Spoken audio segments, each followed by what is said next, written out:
before you're totally dismissed, I have a bonus today that I didn't want to include in this room. You have a bonus in an action. The bonus is this. And after this, after you do this, you are dismissed, and then you can go and have cake. Right, Trevor? All right. No cake if they haven't done this. All right? So the bonus is this. I was thinking about giving thanks, you know? Something interesting that I found is that word in the Greek is Eucharistia. That's what it's, how you pronounce the word in the Greek. Every time that word is used in the New Testament, it's used for God. There's no reference of giving thanks to another person. It's always in the New Testament, the context is giving thanks to God. It's not giving thanks to one another. And I was like, it's interesting. Let me check the Old Testament. So I go and I find the word. There are two words that are used instead of Eucharistia in the Old Testament. Those two words, every single case in the Old Testament is referenced as a give thanks to God. There's no example of giving thanks to another person. There is no example at all, no story at all of giving thanks to one another.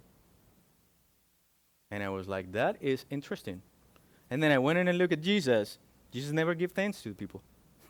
Jesus never say, hey, apostles, you're doing great. Thank you for what you're doing. Thank you for your work. Keep doing it. You know?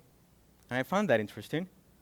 I'm like, it's an attitude it's like a verb that we only do to God. And because there is no reference at all in the New Testament or in the Old Testament, it's kind of like, are we not supposed to do that with one another? It's not a good thing to do with one another. But I was thinking also about this.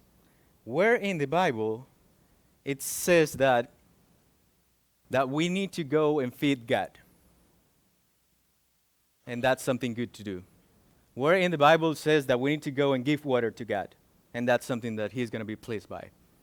Where in the Bible says that we need to go and clothe God because He's probably naked. And that would be something good to do. Where in the Bible says, go and visit God because He might be sick. Some of you know maybe where I'm going. And the only reference for those verses is when Jesus is talking and He says, this is what's going to happen. And He starts telling a story about eschatology, about what's going to happen when He comes back. And then He says, for I was hungry and you gave me something to eat. I was thirsty and you gave me something to drink. I was a stranger and you invited me in. I needed clothes and you clothed me. I was sick and you looked after me. I was in prison and you came to visit me. Then the righteous will answer Him, Lord, when did we see you hungry and feed you, or thirsty and give you something to drink?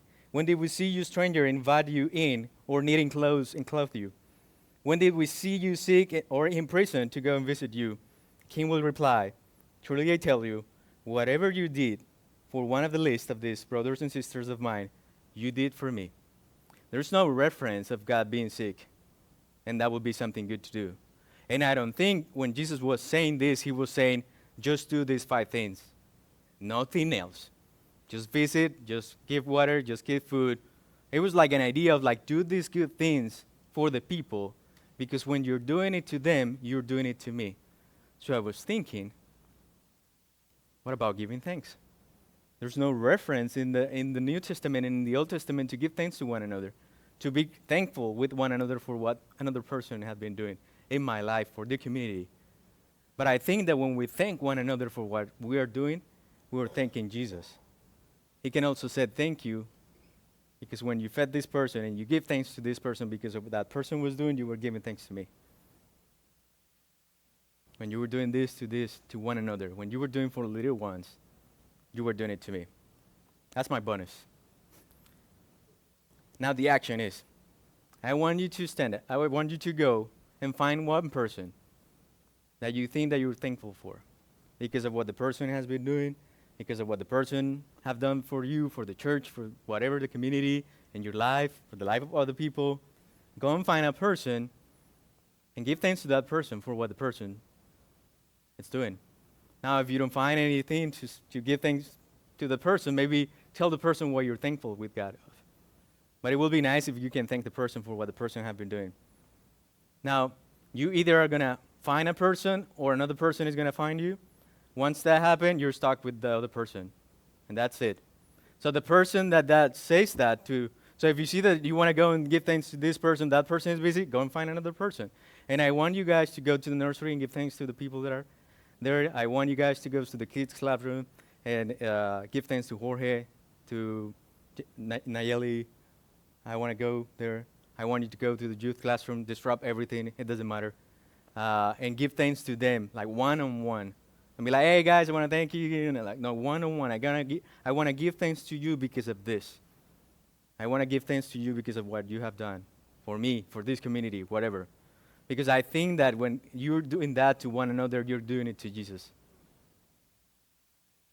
After that happens, then ask the person to close their eyes and then pray these verses.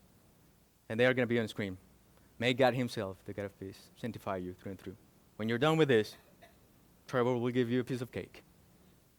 If not, right. After that, you are dismissed.